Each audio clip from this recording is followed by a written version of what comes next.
Alright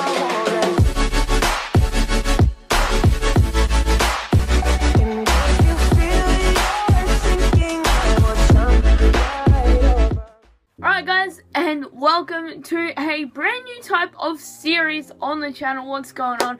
By the way, my name is Kane and welcome to this brand new video series on the channel, and that is AFL footy tips. I've seen a lot of other footy YouTubers out there give their tips every round, and I thought I would do it as well. But I'm going to go more in depth with the games to make it a bit more of a footy talk show rather than just my tips. But yeah, so thank you all for tuning in. Let's go right into it with the tips for this week. Now, I know we are a bit late on the bandwagon, but I thought I would jump on it since, you know, it's already round 5 actually. So yeah, I just thought I'd jump on the bandwagon. Alright, so Port Adelaide v Carlton. I tipped Port Adelaide and they ended up winning by 90 points.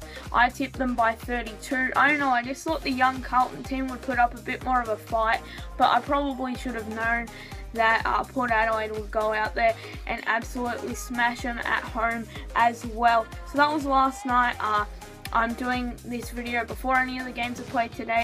So, yeah, but I did get that tip right. So, yeah, I'm doing pretty well in the tips so far this year. I have about 26 or something so far, which is pretty good. So, yeah, today's games, Western Bulldogs versus the Brisbane Lions at Etihad Stadium. I feel like the Bulldogs are going to have a better week, a better performance. I feel like they're going to come out with the win just because they're a way better team than Brisbane at this point. Brisbane did just come off that loss at home against Richmond where they didn't put up much of a fight. I feel like Western Bulldogs will be winning. Gold Coast and Adelaide at Gold Coast at Metricon. I am going with Adelaide. Adelaide have just been on a roll. I think they're going to get that 5-0. Obviously, them at Adelaide Oval are unstoppable pretty much. And I feel like they will beat Gold Coast again, even though Gold Coast aren't having that bad of a year. They're coming off 2 victories. The Battle of the Bridge at the SCG. GWS versus Sydney. Sydney, 0-4 start to the year. Will they be 0-5? I believe they will. I believe that GWS will come out with the victory. I just feel like their team is so much better, and GWS are currently 3-1 this year. Sydney are silently rebuilding, but not so silently now since they're down the bottom of the ladder. Who knows, they could be 4-4. They could come out and win this game. A lot of people are saying they will. Ali has just been dropped as well, so we'll see how that goes. I still feel as if GWS will have the upper hand and they will win, even though it is at the SCG. At Domain over in WA, I have gone and tipped Fremantle against North Melbourne to take Freo to 3-2, get them a positive record, and then North Melbourne will be 0-5. Almost can't come back from that. Freo, I just feel like the way they've played over the last few weeks has been great, much improved, and I feel like they can beat North Melbourne, especially since it is at their home ground. So I've gone with Freo to get the win, and maybe Nat 5 please get a star performance for Supercoach. So that is it for tonight's games on Saturday. Moving on to Sunday, only 2 Sunday games now, and we have St Kilda versus Geelong at Etihad, which I've gone ahead and tipped Geelong.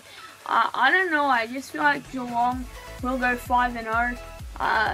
Paddy Dangerfield isn't having as good a year, but it's only the start of the year. Can't write him off for the Brownlow just yet. St Kilda, we've seen some promising signs. Not as good as everyone thought they would be this year though, which could be concerning for them. But as I said, it's only early in the season. They are 2-2 right now. And I feel like tomorrow Geelong will walk into Etihad Stadium and walk out as victors. 2 games on Sunday are being played at in Melbourne, and one of them is West Coast Eagles versus Hawthorn, where I've gone West Coast Eagles. Sam Mitchell isn't playing, so we won't get to see him against his old team, which is kind of Like, we would have all liked to see it, wouldn't we? Yeah, it is a twilight game as well. I feel like it would have been more suited for a night game, but I guess I only want one major night game. Yeah, it doesn't matter. So yeah, I've gone with West Coast to go 4-1 now. They're 3-1 right now, obviously, with that one loss to Richmond at the MCG. They don't have the best record at the MCG, but I feel like Hawthorn are just completely deflated. Lowest percentage in the comp at 56. Even North Melbourne have an 80 percentage, and they are 17th. Hawthorn are 18th. I just can't see Hawthorn playing any better. Ty Vickery's a spud. But you can't blame it all on Ty Vickery realistically, as much as we'd all like to. Obviously, the decision to get rid of Mitchell and Lewis wasn't that good. I mean, they could have gotten rid of two other blokes. I feel like Mitchell and Lewis, especially Mitchell, was the one to keep out of the four. I guess he could move on between Burgoyne, Mitchell, Lewis and Hodge. I feel like if they wanted to move two on, I would possibly go Burgoyne, and either Burgoyne's still a great player, but I just feel like you'd go with him and then maybe either Hodge or Lewis, probably Lewis, because I don't know. I could tell by the Fox Footy interview that Sam Mitchell did the other day that he wanted to finish his playing career at Hawthorn, and then he wanted to go and coach at West Coast, but obviously Hawthorn had other ideas. Anyway, we're off track. I have gone with the West Coast Eagles to win this game. Monday night, I will be going to that game. I'm quite excited for it. On the 24th of April, Anzac Day Eve, Melbourne, Richmond. I have tipped Richmond. Will Dusty play? I don't know. Were the teams even released last night? I didn't even get to see them if they were. I mean, I was looking for them, but I couldn't find them. Richmond and Melbourne, I feel as if Richmond will walk out victors. Melbourne are a good team, but again, we haven't seen the signs that we thought we would, especially over the last 2 weeks. They're very similar to St Kilda in the way that we thought they're going to be just straight away top 8. One of the two is going to be top 8. Maybe even both of them. We haven't quite seen the signs yet, but we have seen some fantastic play. We just haven't seen the top 8-ish. I mean, they've played well. They've gone 2 out of 2. They've been a bit unlucky, though.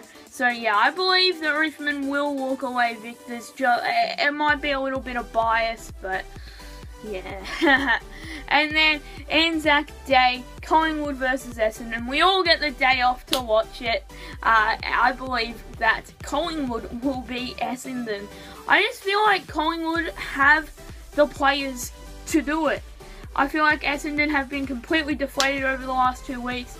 They did get a big victory against Hawthorn in round 1, and we're like, oh, bloody hell, they're going to win the premiership.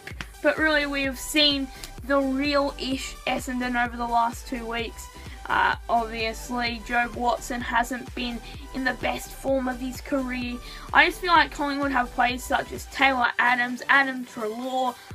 They're taking all their players from GWS, Will Hoskin-Elliott.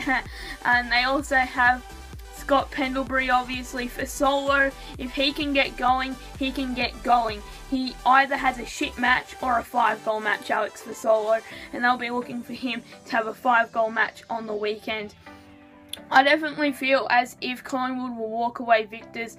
There has been so much talk about Nathan Buckley over the last week-ish, and I just can't see them losing, and if they do, then they're in freaking crisis, mate. Who knows what will happen on Anzac Day. We could see a bloody draw. Anyway, guys, thank you all for watching this video. If you have enjoyed, please make sure to smash one and subscribe. Leave your tips in the comments down below. Let me know how many you think I'll get right out of this round. I feel like there'll be at least one upset. I think I'll get 8 out of 9 or 7 out of 9. So yeah, I'll see you guys later. Peace.